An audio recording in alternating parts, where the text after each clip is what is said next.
ನೀವು ಕಳೆದ 2 ವರ್ಷದಲ್ಲಿ ಏನು ಮಾಡಿದಿರಿ ಅಲ್ಲಿನ ಜನರನ್ನ ವಿಶ್ವಾಸಕ್ಕೆ ತೆಗೆದುಕೊಳ್ಳಿಕ್ಕೆ, ಅಥವಾ ಆ ದ್ವೇಷ ಭಾವನೆ ಏನು ಜನರಲ್ಲಿ ಉಂಟಾಗಿದೆ ಅದನ್ನು ತೊಲಗಿಸ್ಲಿಕ್ಕೆ ಅದನ್ನೆಲ್ಲ ಏನು ಮಾಡಿದೆ ಕಾಂಗ್ರೆಸ್ಸು? ನೋಡಿ, ಕಾಂಗ್ರೆಸ್ ಅಂತ ಹೇಳಿದ್ರೆ ಇದು ಅಲ್ಲಿ ದಕ್ಷಿಣ ಕನ್ನಡ ಜಿಲ್ಲೆಯಲ್ಲಿ ಪ್ರಾಬಲ್ಯ ಇವತ್ತು ನಮ್ಮ ಪಕ್ಷದಲ್ಲ. ನಮ್ಮಲ್ಲಿ 2 ಶಾಸಕರಿಗೆ ಗೆದ್ದಿರೋದು. ಅಲ್ಲಿ ಪಾರ್ಲಿಮೆಂಟ್ ಸದಸ್ಯರು, MLAಗಳು ಎಲ್ಲ BJPಯವರು. ಅವ್ರಿಗೆ ಇದರ ಆಸಕ್ತಿ ಇಲ್ಲ, ಆಯಿತಾ. ಬಹುತೇಕ ಅವರು ಇದರಲ್ಲಿ ಆಸಕ್ತಿ ಹೆಚ್ಚಿಲ್ಲ ಅವ್ರಿಗೆ.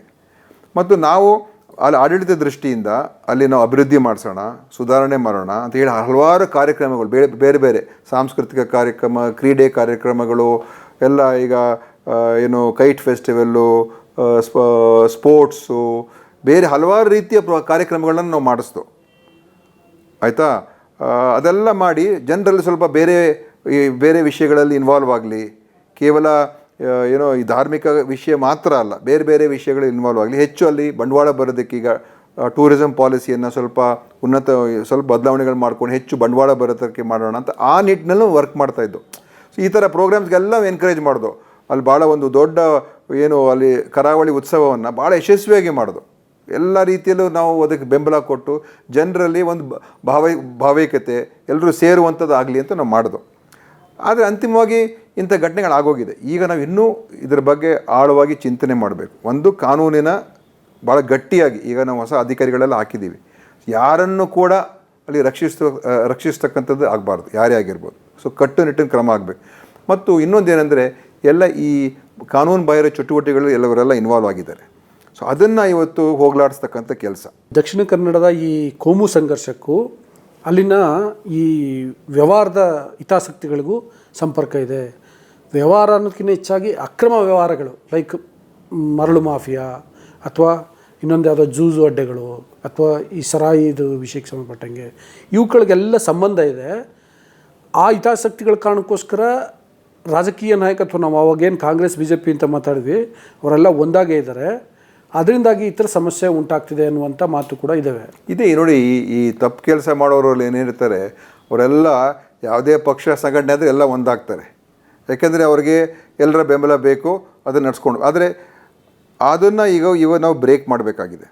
ಸೊ ಖಂಡಿತ ಈಗ ನಾನು ಈಗ ಹೊಸ ಅಧಿಕಾರಿಗಳು ಬಂದಿದ್ದಾರೆ, ಅವರು ಭಾಳ ದಿಟ್ಟ ಒಂದು ಕೆಲಸ ಮಾಡ್ತಕ್ಕಂಥ ಅಧಿಕಾರಿಗಳು. ಅದನ್ನು ಸರಿಯಾದ ಕ್ರಮ ತಗೊಳ್ತಕ್ಕಂಥದ್ದು ಹೇಳಿದ್ದೀನಿ.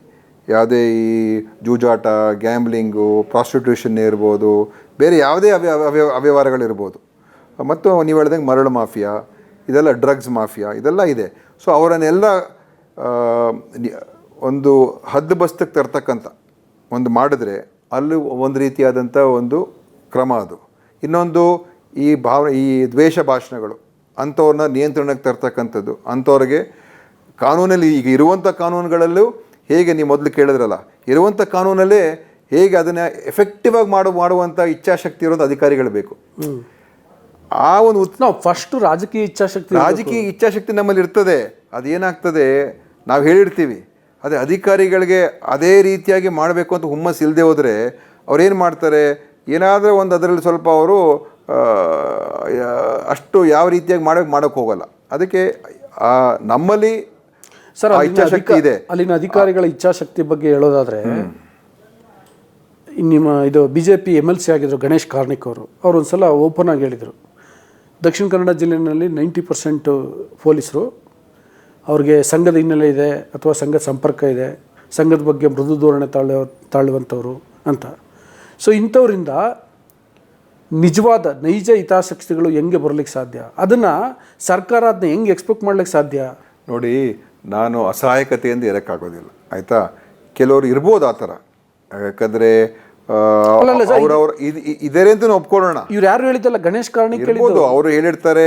ಮತ್ತು ಅಲ್ಲೆಲ್ಲ ಸ್ಥಳೀಕರೆಲ್ಲ ಅಲ್ಲಿ ಕೆಲಸಕ್ಕೆ ಸೇರ್ಕೊಂಡಿರ್ತಾರೆ. ಅದರಲ್ಲೂ ಈ ಕಾನ್ಸ್ಟೇಬಲ್ಗಳು ಮತ್ತು ಲೋಕಲ್ ಆಗಿರೋರು ಹೆಚ್ಚಾಗಿ ಅವ್ರು ಇರ್ತಾರೆ, ಅವರಲ್ಲಿ ಇರ್ಬೋದು.